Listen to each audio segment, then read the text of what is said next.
everyone, and welcome to April's Tech Tool of the Month. Today we're going to be talking about a new feature in D2L called the activity feed. This is something that was inspired by social media that D2L decided to add, and it serves as a widget on your course homepage. So today will be pretty quick, and I just wanted to show you this brand new feature, and it might be something you want to incorporate in your course. So the activity feed, like I said, it's a course homepage widget, and it's kind of a central location for learners and instructors to post messages that are visible to the entire class. So like I said, it's like any sort of social media feed, and it just puts all maybe important information that's right into a central location. So it'll be the first thing that your students see when they log into your course. Also, there's a feature where the students can comment on whatever you do post. They can't post themselves, which is kind of a con, or it could be a pro, could be a con, but they can comment on whatever you do post. So I'm just going to show you this, or show it to you really quick, and hopefully it might be something that you want to use just to get things a little bit more engaging in your course. Alright, so let's go ahead and get started. Alright, so I have my D2L Sandbox course open for you, and all you're going to do is you're going to go to Edit Course, Home Pages, and find the active home page. Also, if you don't have access to this, then you can always contact our department, or you can contact, if you're working with an instructional designer, you can contact that instructional designer, and they can do this process for you. But if you do have access to your home page, then this is that process. Alright, so I'm going to come down to the widget section, and I'm going to go to Add Widgets. And the activity feed is a system widget, so everyone should have access to this. So I'm going to add activity feed, and there you go. So it's the top on my course homepage.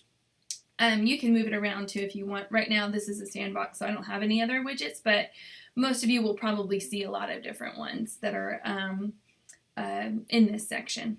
So I'm going to go to Save and Close, and then I'm going to go back to my course home and show you what it looks like. Alright, so since I have nothing posted, this is what it looks like right now. So I'm just going to click on Create a Post. And you have 7 options of what you can post on an activity feed. And you can also enable or disable comments. So if you don't want your students to comment, or if that's getting too much to manage, then you can just disable them on any of your posts. So the first thing you could do is just write a post, and I'm just going to do a post that says Happy Spring. So you could just write that if you want, and post it, and then it's just a message. So I'm going to delete that message, and let's go back. Alright, so the next thing that you have an option to do is create an assignment post. So you can create an assignment within this screen if you want to, and you can add it and connect it to your gradebook, or you can select an existing assignment that you already have. So if you need a reminder, if you need to send out a reminder, or if you want to direct students to this assignment, something like that, then you can use that however you like. Alright, so I'm going to go back to the message portion, and I'm going to click on the Attach button, and this is where we have a little bit more options. So you can upload a file, so a PDF, anything like that. You can also do an image, so I'm going to upload an image really quick. So browse files, let's see what's on my desktop. I'm going to upload Happy Spring.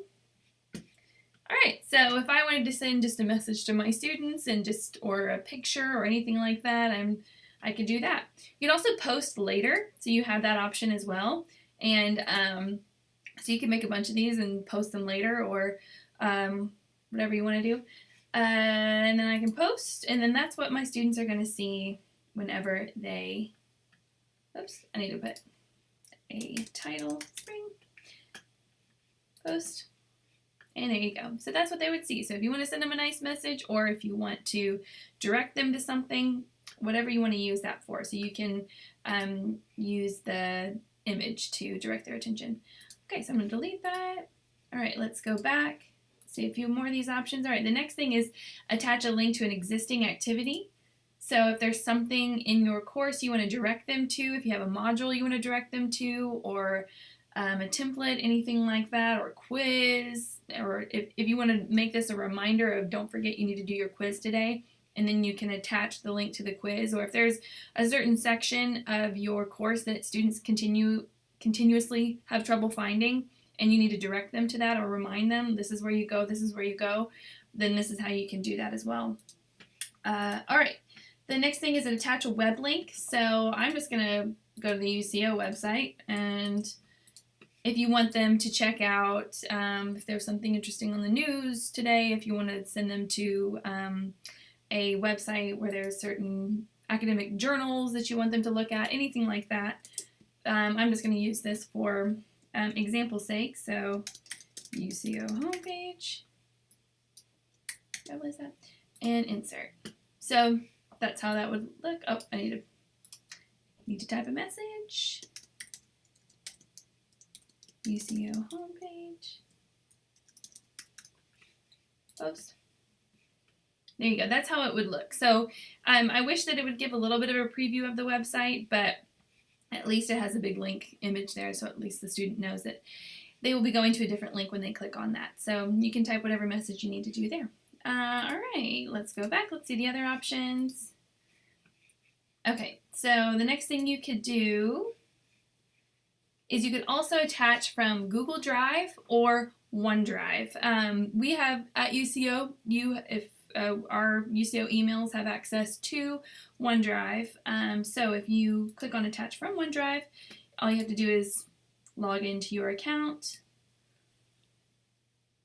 And here's my OneDrive account. There's that same image. I'm just going to add it from there. So if you don't have access to your desktop, or if you save everything in OneDrive, then you can easily access it here.